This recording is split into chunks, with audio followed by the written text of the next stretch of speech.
नमस्कार मित्रांनो, माझं नाव प्रशांत निकम आणि महाराष्ट्र माझा या चॅनलमध्ये तुमचं सर्वांचं स्वागत आहे. मित्रांनो, आजचा विषय सुद्धा खूपच सेन्सिटिव्ह आहे की माणसाने आपल्या प्रपंचामध्ये कसं वागावं. थंबनेलवरून तुमच्या लक्षात आलं असेल की गोविंद चुकला आणि फसला. तर मित्रांनो, आपण आज पाहणार आहोत की नेमका हे कला केंद्र म्हणजे काय, तमाशा म्हणजे काय, की इथे कशा पद्धतीने ह्या डील चालतात किंवा कुठे कुठे हे कला केंद्र आहेत. आपण आज हे डिटेल पर्दाफाश करणार आहोत. तर व्हिडिओला जर सबस्क्राईब केलं नसेल तर सबस्क्राईब करा.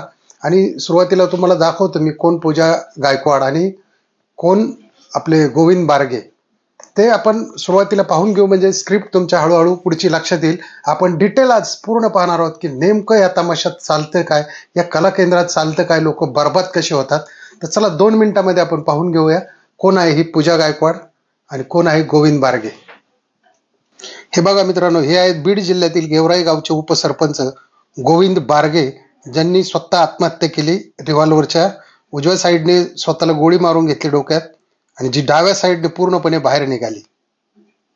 हेच ते गोविंद बारगे, जे या कला केंद्रामध्ये चक्रव्यूहात फसले आणि स्वतःचा जीव गमवून शेवटी तिथं ते सगळं संपलं. हेच ती पूजा गायकवाड. बघा, सोलापूर जिल्ह्यात वैरागजवळ सासुरे हे तिचं मूळ गाव. वय वर्ष फक्त 20. हेच ती किया गाडी ज्याच्यामध्ये उपसरपंच गोविंद बारगे यांनी स्वतःला गोळी झाडून घेतली आणि आपलं आयुष्य या ठिकाणी संपवलं. आणि हाच तो बंगला, जे मूळ कारण गोविंद बारगे यांनी आत्महत्या केली, हाच तो बंगला त्यांनी जो बांधला होता. या बंगल्यावरून त्यांचा शेवट झालेला आहे. तर चला मित्रांनो, आपण आता सविस्तर पाहूया की नेमकं तमाशा आणि कला केंद्रामध्ये चालतं काय. मित्रांनो, ही जी कला केंद्र आहेत ती पुणे जिल्ह्यामध्ये सुद्धा या ठिकाणी सणसवाडी असेल, जेजुरी असेल, त्याच्यानंतर चौफुला असेल, त्याच्यानंतर साताऱ्याकडे जाताना वेहळा असेल, धानोरी असेल, अशा बऱ्याच ठिकाणी ही कला केंद्र आहेत. पुढे जामखेड असेल आणि तिकडं लातूरला आहेत, मोडलीम आहे, टेंभुर्णी आहे, पंढरपूरच्या आसपास तिथे बऱ्याच ठिकाणी ही कला केंद्र आहेत. तर मित्रांनो, या कला केंद्रात चालतं काय नेमकं, की बघा, पुण्याच्या आतमध्ये, पुण्याच्या आसपास जी केंद्र आहेत, ज्यांना गुंठेवारीमध्ये भरपूर पैसे मिळाले, या ज्या लोकांना काम राहिलं नाही, फक्त व्यसनं, मटण खाणे, दारू पिणे, जुगार खेळणे आणि बाया नाचवणे, तर मग अशातून या तमाशगिरणी म्हणजे पूर्ण महाराष्ट्रातून ह्या फोफावत गेल्या. त्यांचा ठिया सणसवाडीला झाला, वेहळ्याला झाला, चौफुल्याला झाला. मग ही लोक जायची तिथं, दारू प्यायची, खायची, त्यांच्याशी अश्लील चाळे करायची, त्यांना पैसे देणे आणि आपला मालक म्हणून ठेवणे. आता मालक ही काय प्रथा आहे मित्रांनो, समजा ही जी पूजा गायकवाड आहे, हिने त्यांना मालक म्हणून ठेवलं होतं. मालक म्हणजे थोडक्यात नवरा, ठेवलेला नवरा. तर ही पद्धत कशी असती, तिने नाचायचं नाही, याने तिचा जो खर्च आहे महिन्याचा असेल, जो काय खर्च आहे तिला द्यायचा आणि हा आल्यानंतरच नाचायचं, दुसऱ्यासमोर नाचायचं नाही. ती प्रथा म्हणजे मालक. म्हणजे थोडक्यात तिने तमाशातलं कामच सोडून द्यायचं, फक्त तिथं राहायचं आणि हा दिल ते घ्यायचं. तर अशा ह्या पूजा गायकवाडने त्याच्याकडून लाखोंचे मोबाईल, सोनं, दागदागिने, त्याच्यानंतर सोलापूरला प्लॉट, वैरागमध्ये प्लॉट, 3 एकर जमीन मावशीच्या नावावरती, असं असंख्य काही या 33 वर्षाच्या गोविंद बारगेकडून तिने लुटलं. आणि तो जो बंगला आहे शेवटी तो दिला नाही, म्हणून तिने त्याच्याशी कॉन्टॅक्ट तोडलं आणि त्या कॉन्टॅक्ट लेसमधून हा माणूस फ्रस्ट्रेशन झाला, नैराश्यात आला. आता तिचं वय तरी काय होतं, हुल्लडचं 20 वय होतं, तिला काय कळतंय या गोष्टी, पण हा तिच्या एकतर्फी प्रेमात पडला. मित्रांनो, या तमाशगिरणी कुणाच्याही नसतात, हे आपण पूर्वीपासून पाहत आलेलो आहोत. ह्या तमाशगिरणी कुणाच्याही नसतात, ह्या फक्त असतात पैशावाल्यांच्या. जो पैसे देईल तो तिचा नवरा म्हणायचं, थोडक्यात तिचा मालक. तर ह्या पद्धतीने त्याला नैराश्यातून त्यांनी आत्महत्या केली. तर आता मित्रांनो, इथं काय होतं की ह्या तमाशा थिएटरला बरीच, म्हणजे ज्यांच्याकडे पैसे बरेच आलेले आहेत, असे वेगवेगळ्या मार्गाने किंवा 2 नंबरच्या मार्गाने, अशा मार्गाने जे पैसे येतात, ही लोक काय करतात, तमाशा थिएटरला जातात आणि तिथं बैठका बसवतात. म्हणजे एक रूम असती, 5-6 मुले असतात. मग ती बैठक 2000, 4000, 5000ची असेल. त्या बैठकीचे वेगवेगळ्या पद्धतीच्या असतात. फक्त नाचण्याची बैठक एक असते आणि जामखेडला तर खास विशेष म्हणून वेगवेगळ्या बैठका असतात. त्याला आता मला सोशल मीडियावरती सांगता येणार नाही, पण तुम्ही समजून घ्या. नाचगाणं झाल्यानंतर सुद्धा एक अश्लील, विभित्सक, ज्याला आपण पुणेरी भाषेत म्हणून कुंटण खाण्याचे प्रकार चालतात, ते प्रकार तिथं बैठक झाल्यानंतर चालतात. अशा पद्धतीच्या बैठकी असतात 2000-4000च्या. तिथं काय केलं जातं की नवीन जर माणूस आला त्याला हेरला जातो, त्याला जाळ्यात ओढलं जातं. माझा मोबाईल रिचार्ज करा असे करून, ओळखी करून, तुम्ही या, कधी येताय, काय करताय, कधी येताय, काय करताय, अशी गळ घालून घालून त्या माणसाला आपल्या पूर्ण चक्रव्यूहात फसवतात. आणि मग तो त्या बायांच्या नादी लागून येडा होऊन आपली जमीन जुमला सगळं काही त्यांना देतो आणि शेवटी तिथेच तो कामाला राहतो भिकारी होऊन. म्हणजे मित्रांनो, अशी ही तमाशाची प्रथा आहे. तुम्ही ह्या बाबतीत म्हणजे गोविंद बारगेंच्याच बाबतीत सुद्धा काय तसंच घडलं. याने जर हीच जर प्रॉपर्टी आपल्या स्वतःच्या बायकोच्या नावावर केली असती तर तिने रोज पाय धुवून पाणी पिले असते नवऱ्याचं. आणि गावचा उपसरपंच, राजकीय वर्चस्व या ठिकाणी तयार होत असताना हा माणूस असा कसा नादाला लागला आणि स्वतःचा जीव गमवून बसला, तर त्याच्या मागे त्याच्या बायकोचे किती हाल आहेत. हा काडीभर सुद्धा विचार न करता ह्या माणसाने स्वतः सुसाईड केली, पण त्याच्या मागच्यांना किती त्रास होतो. पूजाला तर अटक केलेली आहे, तिला जी शिक्षा होईल ते होईलच, पण ह्या माणसाने स्वतः जी त्याच्या मागे माता मावली होती, आज तिचं पूर्णपणे वाटोळं झालेलं आहे. मित्रांनो, या तमाशापायी खून, मारामाऱ्या भयंकर होतात. एकमेकाची गाणी तोडणे. मग ह्याने हे गाणं लावायला 50 दिले, ह्याने 100 द्यायचे, ह्याने 200 दिले तरी 500 द्यायचे, त्याने 1000 दिले ह्याने 2000 द्यायचे. ह्या पद्धतीच्या म्हणजे या ठिकाणी तिथं काम चालतं. आता जे आपण महाराष्ट्राचं लोकनाट्य म्हणतो, गावामध्ये जे यात्रेला तमाशे येतात ते वेगळं स्वरूप आलं, ती खरी महाराष्ट्राचे कलावंत. पण हा जो तमाशा आहे हा म्हणजे दुसरं सेक्स रॅकेट. डान्स बारमध्ये आणि याच्यात काहीही बदल नाही. फक्त डान्स बारमध्ये तुम्हाला थोडंफार लुटलं जातं, पण इकडे तुम्ही जोपर्यंत संपत नाही तोपर्यंत तुम्हाला लुटलं जातं. आणि त्या चक्रव्यूहात तुम्ही पिंजरा पिक्चर पाहिला असेल. पिंजरा पिक्चरमध्ये ते बघा, मास्तर किती भोळा असतो, गावाचा आदर्श असतो, पण ती चंद्रकला नावाची जी तमाशगिरी असते त्याला फळावरती उभं करते, त्याला तुंतुन वाजवायला लावते. म्हणजे एक ही जी तमाशगिरी नाही, हे बघा पूर्वी कोल्हाट्यांची जे होते बाया वगैरे त्या नाचायच्या, आणि त्यावेळेस कसं होतं, त्यांच्या जर घरात मुलगा जन्माला आला तर त्यांना खूप दुःख व्हायचं, मुलगी जर जन्माला आली तर जल्लोष पार्टी व्हायची. म्हणजे त्या काळात त्यांचा तो व्यवसाय होता. पण आता ह्या व्यवसायामध्ये सर्रास घुसलेल्या आहेत लुटायला. तुम्ही सांगा, 18-20 वर्षाच्या मुली सुद्धा ह्या धंद्यात आणलेल्या त्यांनी.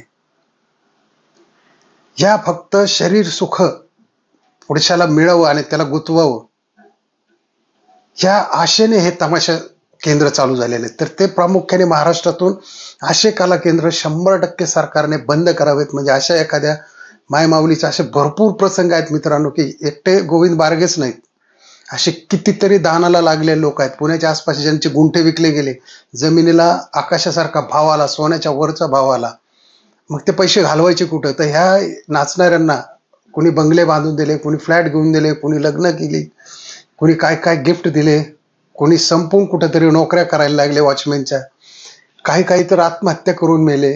म्हणजे ह्या गोष्टी यांना कसलीही कदर नसते मित्रांनो. म्हणून मी टायटलला जे नाव दिलंय, तुम्हाला वाटत असेल की मी थंबनेलला असं नाव दिलं की गोविंद चुकला आणि रांडांनी लुटला. खरोखरच हे रांडा आहेत मित्रांनो. यांना कोणाचंही काही घेणं देणं पडलेलं नसतं. यांचा एकच उद्देश असतो, पैसा, आणि तो मिळवण्यासाठी पुढच्याला पाहिजे त्या गोष्टीत त्या फसवणार आणि त्याला मजबूर करणार. हे गोविंद बारगेला सुद्धा काय, तिने सांगितलं, तो बंगला जर मला नाही दिला, तिथं जाऊन राहिली थोडे दिवस, नाही दिला तर मी तुझ्यावर बलात्काराची 376ची केस दाखल करेल. आता नाही म्हणलं तर 376 मध्ये 7 वर्षाची शिक्षा आहे मित्रांनो. कायदा हा काय बघत नाही तुम्ही कशा पद्धतीने दिलंय, काय केलंय. कायदा फक्त सबूत, पुरावा मागतो. तुम्ही राजीरोस आहात का कशा आहात, कायदा ते पाहत नाही.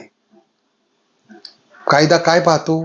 फक्त पुरावा. आणि तो पुरावा याच्याकडं असल्यामुळं त्या माणसाने शेवटी सासुरे गावात पूजाच्या आईच्या घराच्या जवळ जाऊन गाडी थांबवली, गाडीच्या काचा लावल्या आणि उजव्या बाजूने गोळी मारून घेतली. ती डायरेक्ट डाव्या बाजूनेच निघाली.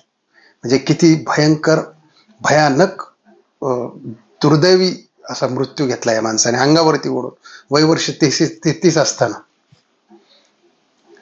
तर माझी अशी विनंती आहे मित्रांनो, शेतकरी बंधूंनो, आपल्याला जरी कितीही पैसे आले तरी जो कोणी तुम्हाला तमाशाची वाट दाखवतोय, कला केंद्राची वाट दाखवतोय, त्याला खायला प्यायला घाला आणि त्याला रामराम करा बाबा, म्हणाव की माझं हे काम नाही, तुझा.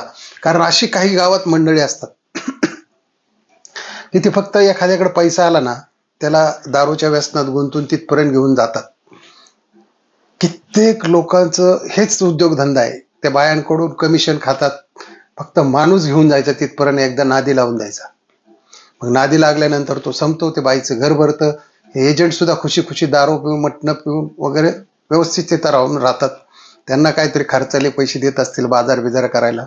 अशा ह्या दलालांपासून सर्वसामान्यांनी खूप बाजूला राहणं गरजेचं आहे.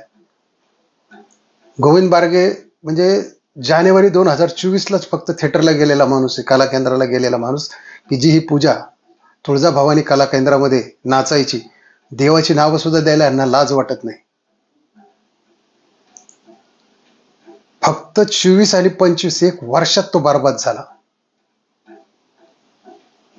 काय म्हणावं आता? 19 वर्षाच्या मुलीला काय कळतंय?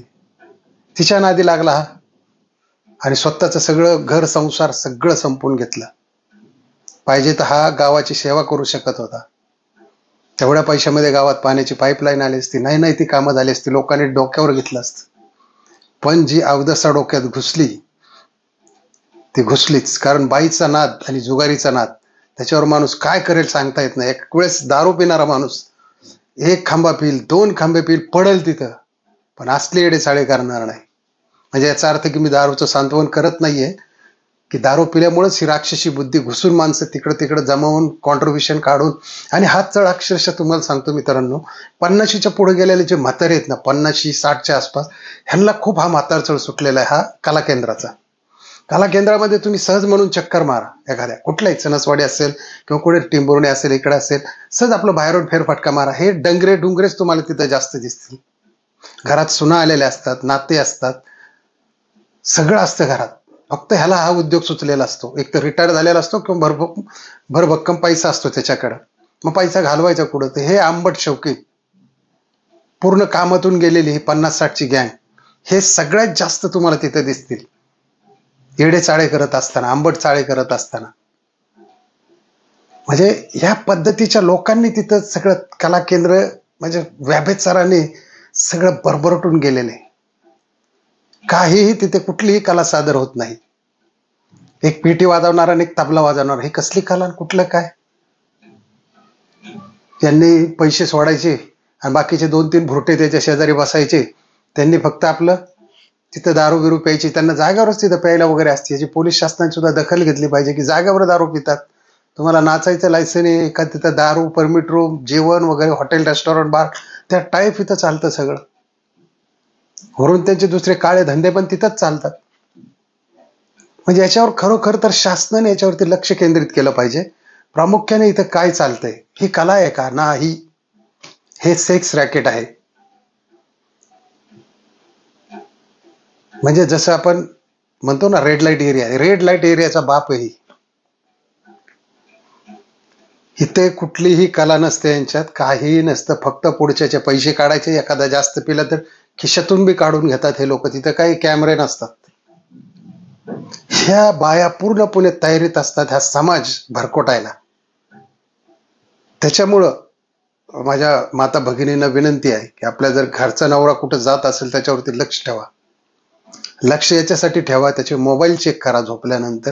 असंच जर आपला कुणी जर कुठं नादी लागला तर पूर्ण घर बरबाद झाल्याशिवाय राहणार नाही. आणि अशी ही कला केंद्र ही सगळी असलीच तयार झालेली आहेत मित्रांनो. कुठेही असू द्या, मग पुण्यात असो, लातूरला असो, बार्शीला असो, बीडला असो, जामखेडला असो, आणि कुठं असो, अहमदनगरला असो, कुठेही असो, तर हे फक्त लुटण्याचं एक साधन झालेलं आहे. ज्यांच्याकडं नको त्या मार्गाने पैसा आला, तो पैसा घालवायचा कुठं म्हणून ही दुर्बुद्धी सुचती. आणि इथं लोक येऊन झक मारतात आणि स्वतः तर स्वतः करतात आणि मागच्यांना सुद्धा याचा भयानक असा त्रास होतो. तर मित्रांनो, आजचा व्हिडिओ कसा वाटला नक्की कमेंटमध्ये लिहा आणि सबस्क्राईब करायला विसरू नका आणि लाईक करा. जय हिंद, जय महाराष्ट्र. मला सुद्धा खूप राग आहे या गोष्टीचा, पण आपल्याला काही जास्त सोशल मीडियामुळे आपल्याला काही जास्त खोलवर जाता येत नाही, म्हणून मी पण जास्त खोलात शिरत नाही. कसं असतं, आपले जे युट्यूबरचे जी फॅमिली आहे आपल्या महाराष्ट्र माझाची, ती खूप चांगली आहे. त्याच्यामुळं त्यांना माहिती आहे आपले नवीन वेगवेगळे विषय असतातच, पण हा विषय गाजतोय त्याच्यातच 4-2 लोकांपर्यंत हा व्हिडिओ पोहोचला आणि त्यांचं जर आयुष्य वाचलं तर चांगली गोष्ट आहे. म्हणून मी आजचा हा व्हिडिओ त्यांच्यासाठी डेडिकेट करत आहे. तर चला, जय हिंद, जय महाराष्ट्र.